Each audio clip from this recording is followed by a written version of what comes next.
so motherfucking designer right now.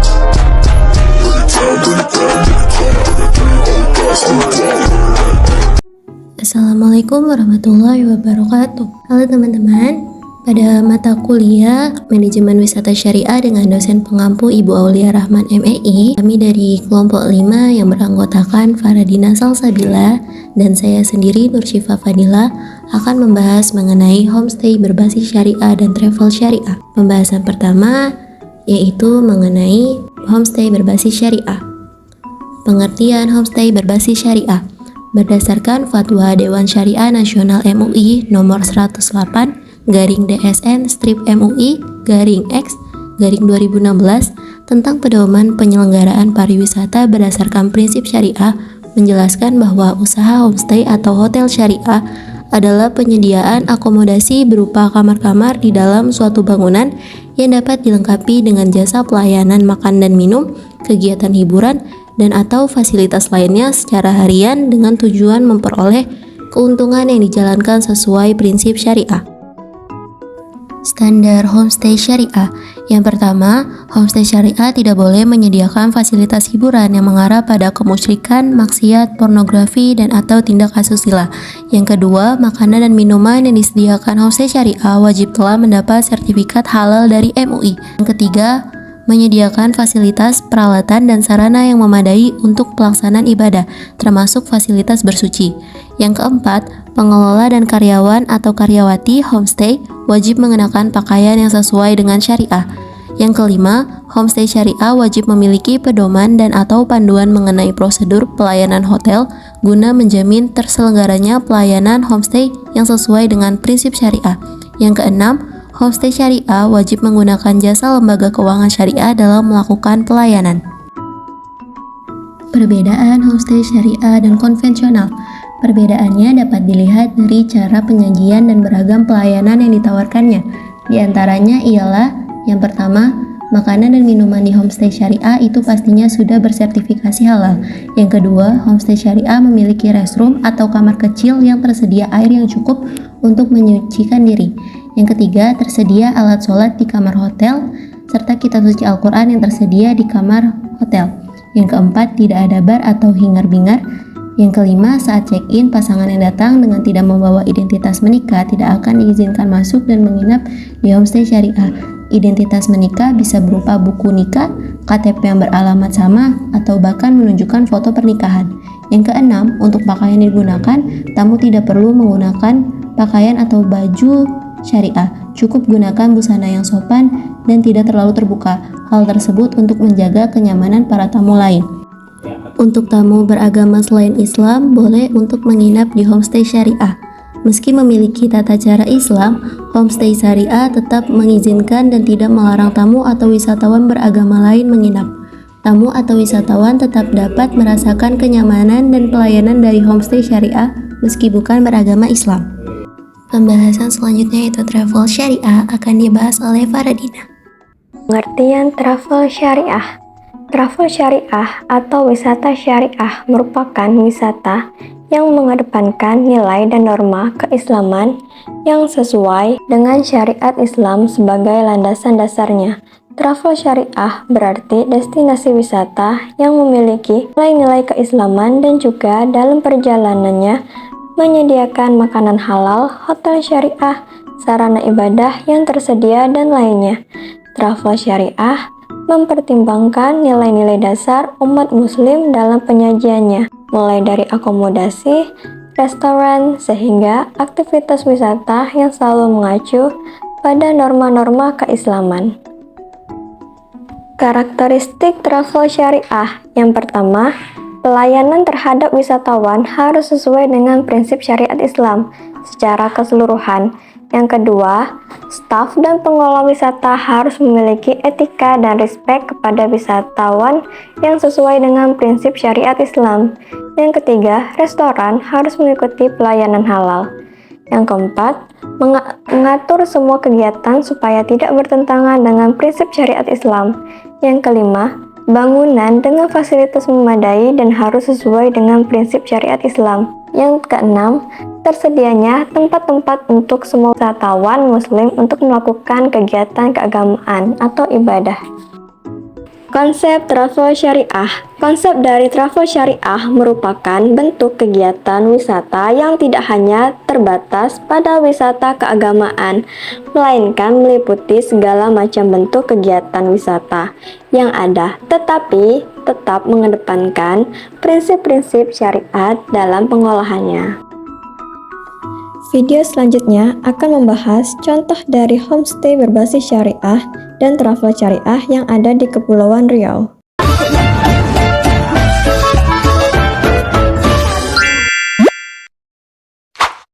Oke guys, Syifa akan membahas mengenai homestay berbasis syariah dan nanti travel syariah akan dibahas oleh Faradina. Syifa mengambil contoh homestay yang ada di Pulau Penyengat karena Pulau Penyengat itu dekat sekali dengan pusat kota Tanjung Pinang, dan ini pada saat di dermaga menuju Pulau Penyengatnya. Dan kalau ingin ke Pulau Penyengat kita harus membayar 9.000 untuk naik pompong ke sana. Ini pada saat naik pompong, dan alhamdulillah cuaca pada hari itu cerah dan tidak ada gelombang di laut.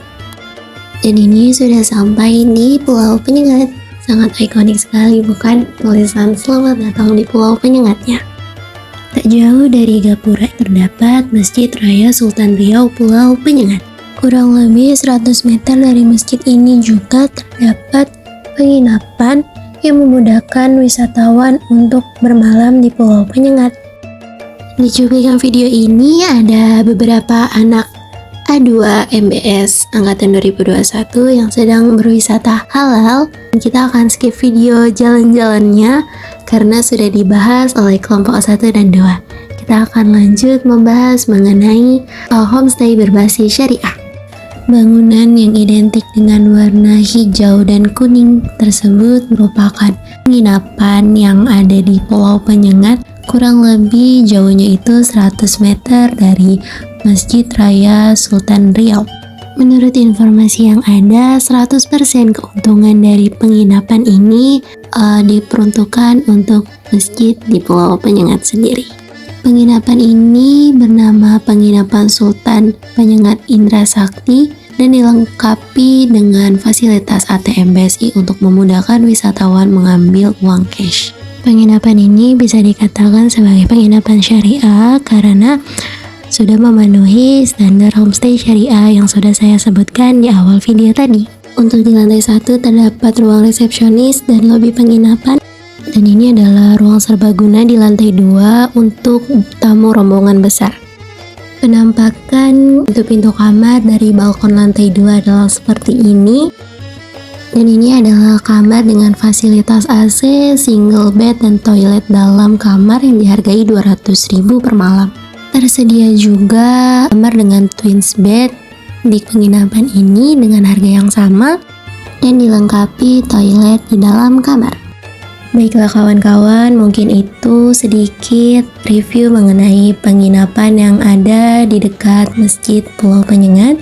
Dan kali ini kita akan membahas homestay yang ada di Pulau Penyengat, salah satunya yaitu homestay yang berada di Kampung Datok. Homestay Faradila. Homestay ini merupakan homestay syariah yang berada di Kampung Datuk dan agak jauh dari Masjid Raya Sultan Riau. Di teras depan disediakan meja dan kursi untuk wisatawan duduk-duduk santai. Tersedia juga ruang tamu untuk keluarga. Lalu ada kamar dengan master bed dan dilengkapi AC, kamar mandi di dalam. Dan disediakan juga alat sholat untuk melaksanakan ibadah. Dan terdapat beberapa perabot di dalam kamarnya. Dan ada dapur yang memudahkan wisatawan jika ingin memasak.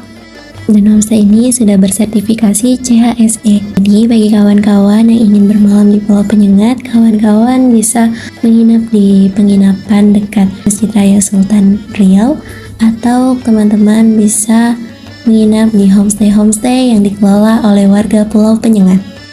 mungkin itu saja pembahasan mengenai homestay syariah yang dapat saya jelaskan. Pembahasan selanjutnya akan dibahas oleh Dina, yaitu mengenai travel syariah. Contoh travel syariah atau wisata syariah yang kami ambil adalah wisata pantai Tanjung Ambat di Kecamatan Buru, Pulau Buru yang merupakan salah satu destinasi wisata alam yang menarik untuk dikunjungi wisatawan yang dimiliki di Kabupaten Karimun. Pasir pantai yang putih dan terdapat sebuah batu di sekitar pantai ternyata menyimpan kisah dan legenda tersendiri di masyarakat terkait asal-usul pemberian nama Tanjung Ambat tersebut. Diberi nama Tanjung Ambat, dulunya ada seorang anak bernama Ambat. Kisahnya hampir bersamaan dengan Malin Kundang di Sumatera Barat dan Si Tanggang dari negeri jiran Malaysia. Diceritakan kisahnya adalah tentang anak yang durhaka, si Ambat disebutnya sebagai anak yang nakal. Kemudian timbul kekesalan seorang ibu terhadap anaknya, si Ambat. Si ibu tidak dapat menahan kemarahannya. Akhirnya, si ibu tersimpul ingin menyumpah si Ambat. Di tengah terlepasnya sumpahnya, si ibu teringat bahwa sumpahnya pasti didengar Allah Subhanahu wa Ta'ala. Lalu, perintihlah si ibu, dan dia berusaha mengejar si Ambat. Kemudian, sudah menjadi batu. Itu adalah sejarah bagaimana objek wisata tersebut dinamai dengan Pantai Tanjung Ambat. Meski begitu, tempat wisata ini sangat banyak dikunjungi wisatawan asing, utamanya yang berasal dari Malaysia dan Singapura. Adapun yang ditawarkan dari pantai ini adalah pemandangan air laut yang jernih dan pasir putih yang halus. Wisatawan bahkan bisa melakukan snorkeling di pantai ini dengan menikmati keindahan yang sangat menakjubkan sekali. Wisatawan juga dapat menikmati berbagai makanan di restoran-restoran yang disediakan di pantai ini, dan ada homestay yang terdapat berada di samping restoran Pantai Tanjung Ambat. Homestay ini dilengkapi dengan alat sholat di setiap meja untuk beribadah umat muslim yang menginap di sini. Kamar-kamar homestay di sini sudah dilengkapi kamar mandi, AC, dan lainnya. Bagi muslim yang ingin sholat berjamaah, ada surah Al-Ikhlas yang jaraknya kurang lebih 50 meter saja di luar lokasi homestay. Pemandangan di Pantai Ambat ini sangatlah indah, sehingga dijadikan sebagai spot foto yang instagramable. Kemudian, keindahan itu juga menjadikan Pantai Tanjung Ambat ini sering menjadi pilihan bagi mereka yang ingin melakukan foto prewedding. Selain itu, pantai ini juga bisa menjadi salah satu tempat destinasi wisata untuk liburan bersama keluarga dan berbulan madu bagi pasangan yang baru menikah. Dan itu salah satu contoh travel syariah yang kami ambil di Pantai Tanjung Ambat, Kabupaten Karimun.